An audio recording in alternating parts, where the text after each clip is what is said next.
छात्रों, कैसे हैं आप सब। आज फिर जो मैं कक्षा लेने जा रहा हूँ वो शास्त्री प्रथम खंड की है और आज तृतीय सर का कविता पाठ करूँगा, जयद्रथ वध। इसके उपरांत कुछ वस्तुनिष्ठ प्रश्न हम इसके देखेंगे, क्योंकि जो आपका जयद्रथ वध है और प्रेमचंद का उपन्यास निर्मला, इन दोनों विषयों से, पाठों से कम 60 अंक के प्रश्न उत्तर आपसे पूछे जाएंगे, जिसमें से 20 अंक के सिर्फ वस्तुनिष्ठ प्रश्न होंगे। इसलिए मैं चाहूँगा कि थोड़ा वस्तुनिष्ठ प्रश्न के ऊपर भी आप लोग ध्यान दें। तो तृतीय सर्ग।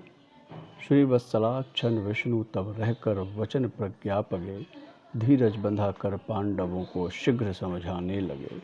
हरने लगे तब शोक उनका ज्ञान के आलोक में, कुछ शांति देती है बड़ों की सांत्वना ही शोक में। हे परंतप ताप सहकर चित्त में धीरज धरो, हे धीर भारत हो न आरत, शोक को कुछ कम करो। पड़ता समय है वीर पर ही भीरु कायर पर नहीं, दृढ़ भाव अपना विपद में भी भूलते बुधवर नहीं। निज जन विरह के शोक का दुख दाह कौन न जानता, पर मृत्यु का होना न जग में कौन निश्चित मानता। सहनी नहीं पड़ती किसे प्रिय विग्रह की दुसह व्यथा, क्या फिर हमें कहनी पड़ेगी आज गीता की कथा। आते बुरे दिन बीतने पर मनुज के जग में जहाँ, जाते हुए कोई न कोई दुख दे जाता वहाँ। अतएव अब निश्चय तुम्हारे उदय का आरंभ है, होता अधिक अब दुख क्या, यह तो दुखों का खंभ है। जिस ज्ञान के बल से अनेकों विपद नत तरते रहे, जिस ज्ञान के बल से सदा ही धैर्य तुम धरते रहे। हे बुद्धिमानों के शिरोमणि, ज्ञान अब वह है कहाँ, अवलंब उसका ही तुम्हें लेना उचित है फिर वहाँ। निश्चय विरह अभिमन्यु का है दुखदाई सर्वथा, पर सहन करनी चाहिए फिर भी किसी विधि यह व्यथा। रण में मरण क्षत्रिय जनों को स्वर्ग देता है सदा, है कौन ऐसा विश्व में जीता रहे जो सर्वथा। हे वीर देखो तो यूं देख कर रोते हुए, हंस रहे सब शत्रुजन मन में मुदित होते हुए। क्या इस महा अपमान का कुछ भी न तुमको ध्यान है, क्या ज्ञानियों को भी विपद में त्याग देना ज्ञान है। तुम कौन हो, क्या कर रहे हो, क्या तुम्हारा धर्म है, कैसा समय कैसी दशा कैसा तुम्हारा धर्म है। हे अनग क्या वह विज्ञता भी आज तुमने दूर की, होती परीक्षा ताप में ही स्वर्ण के समशूर की। जिस बात से निज वैरियों को स्वल्प सा भी हर्ष हो, है योग्य उसका त्याग ही, बाधा न हो क्यों दुर्धोष हो। वह वीर ही क्या शत्रु का सुख हेतु हो, जो आप ही निज शत्रुओं को तो बढ़ना चाहिए संताप ही। जिन पामरों ने सर्वदा ही दुख तुमको है दिया, षड्यंत्र रच रच अनेकों विभव सारा हर लिया। उन पापियों के देखते है योग्य क्या करना, क्या रोना तुम्हें। निज शत्रु सम्मुख तो उचित है मुदित ही होना तुम्हें। निज सहचरों का शोक तो आजन्म रहता है बना, पर चाहिए सबको सदा कर्तव्य अपना पालना। हे विज्ञ सो सब सोच कर यूं शोक में न रहो पड़े, लो शीघ्र बदला वैरियों से धैर्य धर कर हो खड़े। महाराज इन्होंने युद्ध में अभिमन्यु को अन्याय से, सर्वस्व मानो है हमारा हर लिया दुरुपाय से। हे वीरवर इस पाप का फल क्या क्या उन्हें दोगे नहीं, इस वैर का बदला कहो क्या शीघ्र तुम लोगे नहीं। श्री कृष्ण से सुनकर वचन अर्जुन क्रोध से जलने लगे, सब शोक अपना भूल कर करतल युगल मलने लगे। संसार देखे अब हमारे शत्रु रण में मित पड़े, करते हुए यह घोषणा वे हो गए उठकर खड़े। उस काल मारे क्रोध के तनु कांपने उनका लगा, मानो हवा के जोर से सोता हुआ सागर जगा। मुखबाल रवि सम लाल होकर ज्वाल सा बोधित हुआ, प्रलयार्थ उसके मिस वहाँ क्या काल ही क्रोधित हुआ। युग नेत्र उनके जो अभी थे पूर्ण जल की धार से, अब रोष के मारे हुए वे दहकते अंगार से। निश्चय अरुणिमा मिस अनल की जल उठी वह ज्वाल ही, तब तो दृगों का जल गया शोकाश्रु जल तत्काल ही। तब निकल कर नासापटों के व्यक्त करके रोष त्यों करने लगा निश्वास उनका भूरि भीषण घोष यूं। जिस भांति हरने पर किसी के प्राण से भी प्रिय मणि, करके स्फुरित फिर फणा फुंकार भरता है फणी। करतल परस्पर शोक से उसके स्वयं घर्षित हुए, तब विस्फुटित होते हुए भुजदंड यूं दर्शित हुए। दो पद्म शुंडों में लिए दो शुंड ज्वाला गज कहीं, गर्दन करे जो उसको परस्पर तो मिले उपमा नहीं। दुर्धर्ष जलते हुए उत्ताप के उत्कर्ष से, कहने लगे तब वे अरिंदम वचन व्यक्त अमर्ष से। प्रत्येक पल में चंचला की दीप्तिमा दमका कर घनी, गंभीर सागर समत था करते जलद धीर ध्वनि। साक्षी रहे संसार करता हूँ प्रतिज्ञा पार्थ में, पूरा करूँगा कार्य सब कथनानुसार यथार्थ में। जो एक बालक को कपट से मार कर हंसते अभी, वे शत्रु तत्पर शोक सागर मग्न दिखेंगे सभी। अभिमन्यु धन के निधन में कारण हुआ जो मूल है, हमसे हमारे हत का जो हो रहा वह शूल है।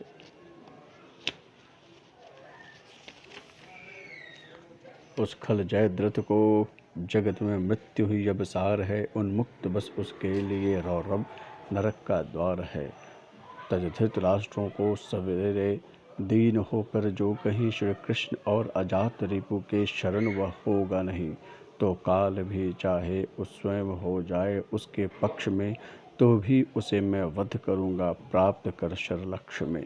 सुर नर खसुर गंधर्व किन्नर आदि कोई भी नहीं, कल शाम तक मुझसे जयद्रथ को बचा सकते नहीं। चाहे चराचर विश्व भी उसके कुशल हित हो खड़ा, भूल लुंठित कलरव तुल्य उसका शीश लौटेगा पड़ा। उपयुक्त उस खल को यद्यपि मृत्यु का भी दंड है, पर मृत्यु से बढ़कर न जग में दंड और प्रचंड है। अतएव कल उस नीच को रण मध्य जो मारू न मैं, तो सत्य कहता हूँ कभी शस्त्रास्त्र न धारू मैं। हे देव अच्युत आपके सम्मुख प्रतिज्ञा है यही, मैं कल जयद्रथ वध करूँगा वचन कहता हूँ यही। यदि मार कर कल मैं उसे यमलोक पहुँचाऊँ नहीं, तो पुण्य तिथि को मैं कभी परलोक में पाऊँ नहीं। पापी जयद्रथ हो चुका तेरा वयो विस्तार है, मेरे करों से अब नहीं तेरा कहीं निस्तार है। दुर्वृत्त तेरा त्राण न कोई कर सकता कहीं, वीर प्रतिज्ञा विश्व में होती असत्य कभी नहीं। विषधर बनेगा रोष मेरा खल, तुझे पाताल में दावाग्नि होगा विपिन में बाण जलधि जल जाल में। जो व्योम में तू जग जो जाएगा, तो वज्र वह बन जाएगा, चाहे जहाँ जाकर रहे जीवित न तो रह पाएगा। छोटे बड़े जितने जगत में पुण्य नाशक पाप हैं, लौकिक तथा पारलौकिक तीक्ष्णतर संताप हैं, हो प्राप्त वे सब सर्वदा को, तो विलंब पाए विनात मुझे। कल युद्ध में संध्या समय तक जो न मैं मारूं तुझे, अथवा अधिक कहना वृथा है पार्थ के प्रण है यही। साक्षी रहे सुन वचन रवि शशि अनल अंबर मही, सूर्यास्त से पहले न जो कल जयद्रथ वध करूं, तो शपथ करता हूँ स्वयं ही अनल में जल मरूं। करके प्रतिज्ञा योग किरीट क्रोध के उद्गार से करने लगे घोषित दिशाएं धनुष की टंकार से। उस समय की उनकी दीप्ति ने एक दुष्ट याद करा दिया, जब शारंग पाणी उपेंद्र ने था रोष असुरों पर किया। सुन पार्थ का प्रण रौद्र रसवीर में बसने लगे, कह साधु साधु प्रश्न हो श्री कृष्ण फिर कहने लगे। यह भारती है वीर भारत योग्य ही तुमने कही, निज वैरियों के विषय में कर्तव्य ही समुचित नहीं।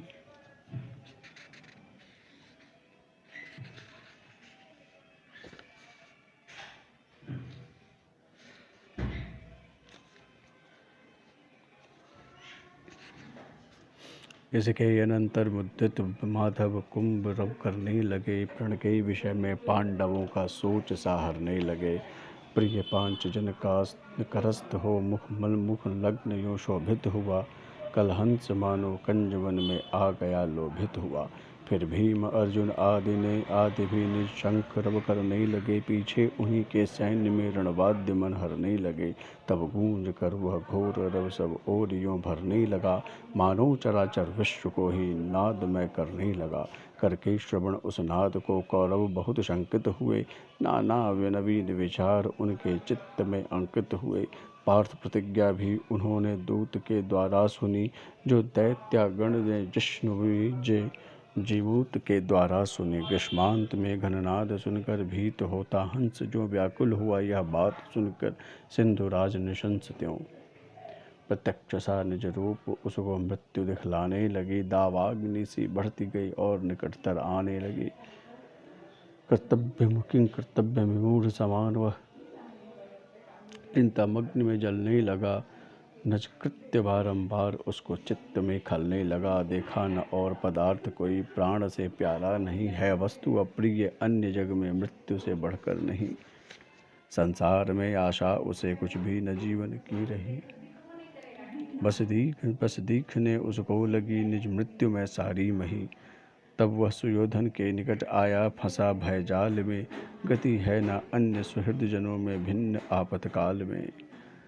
कारण समझकर भी उसे व्याकुल विलोका जब वहाँ, पूछा सुयोधन ने स्वयं भेतु उससे तब वहाँ। होकर चकित सा थकित सा सर्वत्र से जग जाकर ठगा, भय से विकृत अपकृत स्वर से वचन वह कहने लगा। जो प्रण किया है पार्थ ने तो श्रुत शोक के संताप से, हे कुरु को मलतम, क्या अभी तक वह छिपा है आपसे। मारूं जयद्रथ को न मैं कल अनल में जल मरूं, की है यही उसने प्रतिज्ञा, अब कहो मैं क्या करूं। कर्तव्य अपना इस समय होता न मुझको ज्ञात है, भय और चिंता युक्त मेरा जल रहा सब गात है।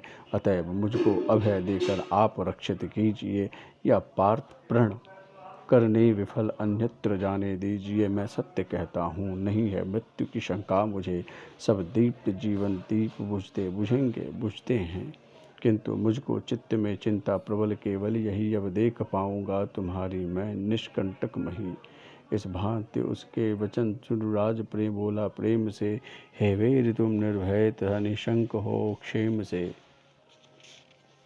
जब तक हमारे पक्ष का जन एक भी जीवन धरे, है कौन ऐसा जो तुम्हारा बाल भी बांका करे।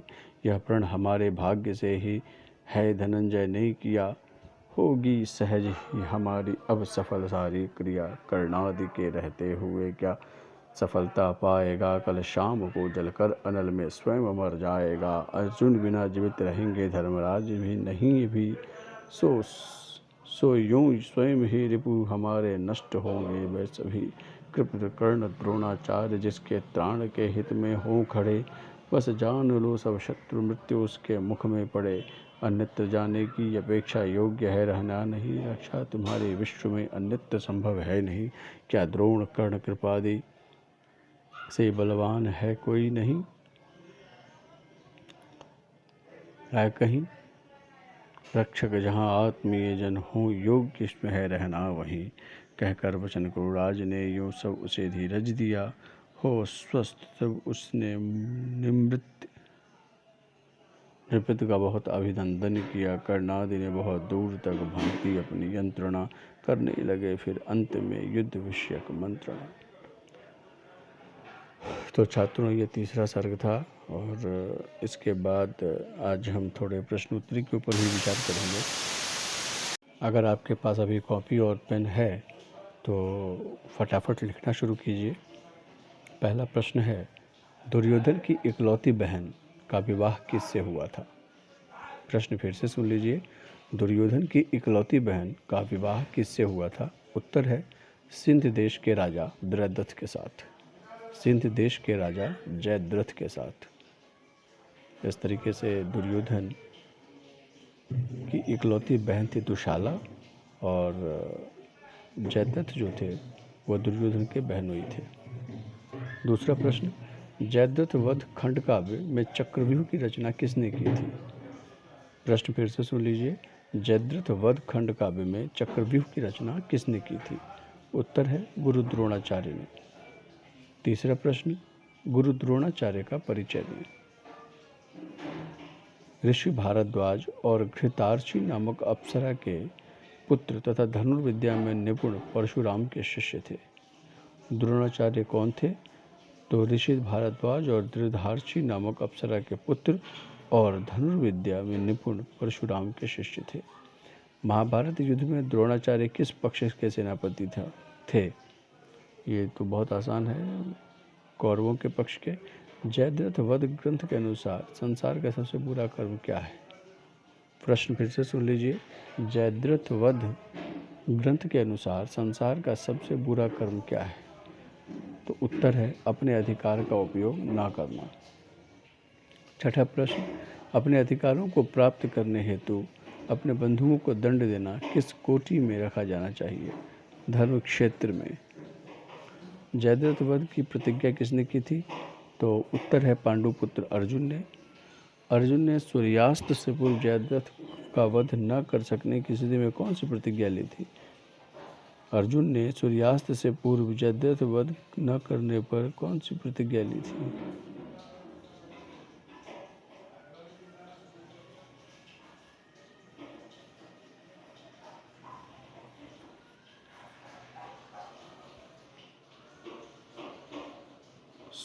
स्वयं जलकर मर जाने की। जयद्रथ का सिर आकाश में उड़ता हुआ किसके गोद में गिरा था? उनके पिता वृद्धक्षत्र के गोद में। जयद्रथ का सिर आकाश में उड़ता हुआ किसकी गोद में गिरा था? उत्तर है पिता वृद्धक्षत्र के गोद में। जयद्रथ वध खंड काव्य की भाषा है तत्सम निष्ठ खड़ी बोली। फिर से सुन लीजिए प्रश्न। जयद्रथ वध खंड काव्य की भाषा है तत्सम निष्ठ खड़ी बोली। खंड काव्य जयद्रथ वध में प्रयुक्त छंद कौन से हैं? तो हरि गीतिका छंद में ये कविता लिखी गई है। खंड काव्य जयद्रथ वध में प्रयुक्त छंद कौन सी है? तो हरि गीतिका छंद में। जयद्रथ वध खंड काव्य में वर्णित देश शब्दों को स्पष्ट कीजिए। मारियो, धरियो, बसारियो, बिसारियो, भगाइयो, ये सारे जो शब्द हैं वो देश शब्द हैं। जयद्रथ वध खंड काव्य में किस रस की विशेषता अधिक है? वीर और करुण। 14वां प्रश्न, जयद्रथ वध खंड काव्य में किस गुण को मुखरता से दिखाया गया है? ओज गुण को। जयद्रथ वध खंड काव्य में वर्णित शब्द शक्ति है, अभिधा शब्द शक्ति है। खंड काव्य जयद्रथ वध में प्रयुक्त कोई दो मुहावरे बताएं। तो पहला है दृगों का तारा और दूसरा है मही का पाटना। जयद्रथ कविता कब लिखी गई? सन 1910 ईस्वी में। महाकाव्य और खंड काव्य में क्या अंतर होता है? प्रश्न फिर से सुन लीजिए। महाकाव्य और खंड काव्य में क्या अंतर होता है? उत्तर है महाकाव्य में किसी पात्र के संपूर्ण जीवन शैली का चरित्र चित्रण किया जाता है, जबकि खंड काव्य में पात्र विशेष की जीवन शैली से जुड़ी किसी एक विशेष घटना का, भाव का, प्रसंग का, चारित्रिक विशेषताओं का चित्रण किया जाता है। जयद्रथ वध खंड काव्य से क्या संदेश दिया गया है? इसमें 5 संदेश हैं। पहला, दृढ़ संकल्प की शक्ति और साहस, अन्याय के प्रति रोष और प्रतिकार की भावना, न्याय का समर्थन, सत्य का प्रतिपादन, शील का निरूपण, पारस्परिक ईर्ष्या और द्वेष, आपसी फूट का त्याग करना। 19वां प्रश्न है, जयद्रथ वध एक खंड काव्य है, कैसे? उत्तर है महाभारत के द्रोण पर्व के अभिमन्यु वध से प्रारंभ होकर और अर्जुन की प्रतिज्ञा और जयद्रथ वध की घटनाओं को आधार बनाकर यह काव्य रचित है। इस काव्य में महाभारत युद्ध का संपूर्ण चित्रण नहीं किया गया है, वरन घटना विशेष का वर्णन किया गया है। मैथिली शरण गुप्त की रचनाएं और कौन कौन सी हैं जिसे खंड काव्य के अंतर्गत जाना जाता है? तो उनकी रचनाएं हैं रंग में भंग, पंचवटी, किसाल, विकट भट्ट, यशोधरा। आशा करता हूँ कि जयद्रथ वध के का काव्य पाठ और इसके कुछ वस्तुनिष्ठ प्रश्न आप समझ गए होंगे। इसके बाद जो आपकी मैं कक्षा लूँगा, अगली कक्षा, वो मुहावरे और लोकोक्ति की कक्षा होगी। हमारे जो सिलेबस में है वो मुहावरों को भी पढ़ना है आपको और लोकोक्तियों को भी, कि मुहावरे होते क्या हैं और लोकोक्तियाँ क्या होती हैं। तो इसकी जानकारी मैं आपको अगली कक्षा में दूंगा। बहुत बहुत धन्यवाद।